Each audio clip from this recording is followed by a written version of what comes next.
K N Balagopal അവതരിപ്പിച്ച K N ബാലഗോപാലിന്റെ 6ാമത്തെയും Pinarayi സർക്കാരിന്റെ 12ാമത്തെയും 2 ടേമുകളിലുമായി 12ാമത്തെയും ബജറ്റാണ് നമ്മളിപ്പോൾ കണ്ടത്. ആ ബജറ്റിനെ ആഴത്തിൽ നമ്മൾ പരിശോധിക്കുകയാണ്. സാമ്പത്തിക വിദഗ്ധരുണ്ട്, ഒപ്പം വിദ്യാർത്ഥികളും നമുക്കൊപ്പം ചേരുന്നുണ്ട്. ഞാൻ നമ്മുടെ അജിത് കുമാറിലേക്ക് ഒരിക്കൽ കൂടി ഇത് പോയിട്ട് വന്നാൽ അതിനൊപ്പം തന്നെ നമ്മുടെ പൊളിറ്റിക്കൽ കമന്റ്സും നമ്മുടെ രാഷ്ട്രീയ നിരീക്ഷകർ നടത്തും. അബിൻ വർക്കിയുണ്ട്, അരുൺകുമാറുണ്ട്, ഷബു പ്രസാദുണ്ട്, ഷിബു മീരാനുണ്ട്. അജിത് കുമാർ, ഈ ബഡ്ജറ്റിൽ താങ്കൾക്ക് ഏറ്റവും സ്വീകാര്യമായി തോന്നിയത്, ഏറ്റവും ഭാവനാത്മകമായി തോന്നിയ എന്തെങ്കിലും ഉണ്ടോ? തീർച്ചയായിട്ടും ബഡ്ജറ്റിനെ കുറിച്ച് എനിക്ക് വേറെ എന്താ ഒരു എല്ലാ മേഖലകളെയും തൊട്ടു എന്നുള്ളത് ഒരു വലിയൊരു കാര്യം തന്നെയാണ്. സർവതല സ്പർശി. പിന്നെ നിങ്ങൾ പറഞ്ഞ ആ വാക്കിനോട് ഞാൻ പൂർണ്ണമായി യോജിക്കുന്നു.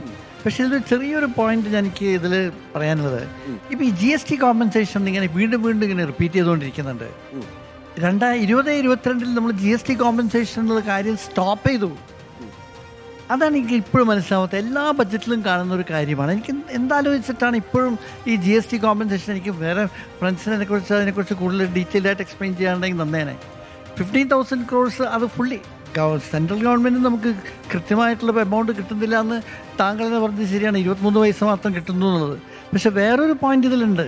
ഇപ്പം 1.925% ആയിരുന്നു കഴിഞ്ഞ തവണത്തെ നമ്മളെ ഡെവല്യൂഷൻ. ഇത്തവണ അത് കൂടാൻ സാധ്യതയുണ്ട്. കാരണം ഇത്തവണ ഫണ്ടമെന്റൽസ് മാറ്റി 6 എണ്ണം ഉണ്ട്. കഴിഞ്ഞ തവണ ഒരു 3 ഫണ്ടമെന്റൽസ് ആയിട്ട് യൂസ് ചെയ്തുകൊണ്ടാണ് 1.925% നമുക്ക് കിട്ടിയത്.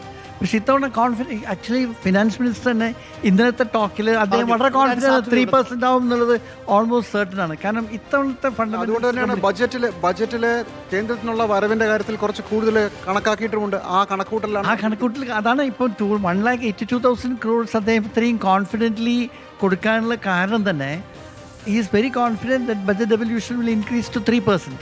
കാരണം 6 ഫണ്ടമെന്റൽസ് ഞാൻ എടുത്ത് നോക്കിയപ്പം 6 ഫണ്ടമെന്റൽസ് എല്ലാം കേരളത്തിന് വളരെ ഫേവറബിളാണ്.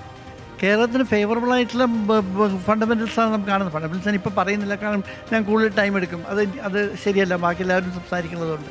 അപ്പോൾ ആ ഒരു പോയിന്റ് കൂടി എടുത്ത് നോക്കുമ്പം ആ ഒരു ആസ്പെക്റ്റ് ഇതിൽ തീർച്ചയായിട്ടുണ്ട്. പക്ഷെ അതും ആ സമയത്തും കൂടി ഞാൻ പറയുന്നു, ഈ GST കോമ്പൻസേഷൻ എന്നുള്ള വാക്ക് തുടരായിട്ട് ബഹുമാനപ്പെട്ട മുഖ്യമന്ത്രിയും ഒരു തവണ അത് യൂസ് ചെയ്തു. അത് കേട്ടപ്പോൾ ഞാനിങ്ങനെ വിചാരിക്കുക, 2022 വളരെ കൃത്യമായിട്ട് ഗവൺമെൻറ് 2017 പറഞ്ഞതാണ് 5 വർഷത്തേക്ക് വേണ്ടി മാത്രം. അത് കഴിഞ്ഞിട്ട് കേരളമല്ല ഒരു സംസ്ഥാനത്തിന് കിട്ടിയില്ല. കാര്യം എല്ലാ സ്റ്റേറ്റ്സും, കാരണം എല്ലാ സ്റ്റേറ്റ്സും ഇത് കംപ്ലൈൻറ്റ് ചെയ്യുന്നുണ്ട്. BJP സ്റ്റേറ്റ്സും കംപ്ലൈൻറ്റ് ചെയ്യുന്നുണ്ട് ഇതിനെക്കുറിച്ച്. പക്ഷെ അവരിങ്ങനെ കംപ്ലൈൻറ്റ് ചെയ്യുന്ന സമയത്ത് എനിക്ക് മനസ്സിലാവാത്ത ഒറ്റ കാര്യം, ഈ ഗ്രോത്ത് റേറ്റ് എപ്പോഴും നമുക്ക് 16-17 ഒക്കെ budget expectation we are never cross 12 for the last 4, 5, 7, 8 years. അത് എങ്ങനെയാണ് ഇത്തവണ അങ്ങനെ കാണിക്കുന്നുണ്ടല്ലോ? ഇത്തവണയും കാണിക്കുന്നത് 16.4, 16.5 എത്തുന്നത് കാണിക്കുന്നത് യാതൊരു സംശയമില്ല. ഒരു കാര്യം ഒന്ന് പറയണം തീർച്ചയായിട്ടും, ചിലരൊക്കെ ഈ ഗാലറി പ്ലേ ഉണ്ട്. നമുക്ക് ഈ ഗാലറിക്ക് ചിലപ്പം കളിക്കും.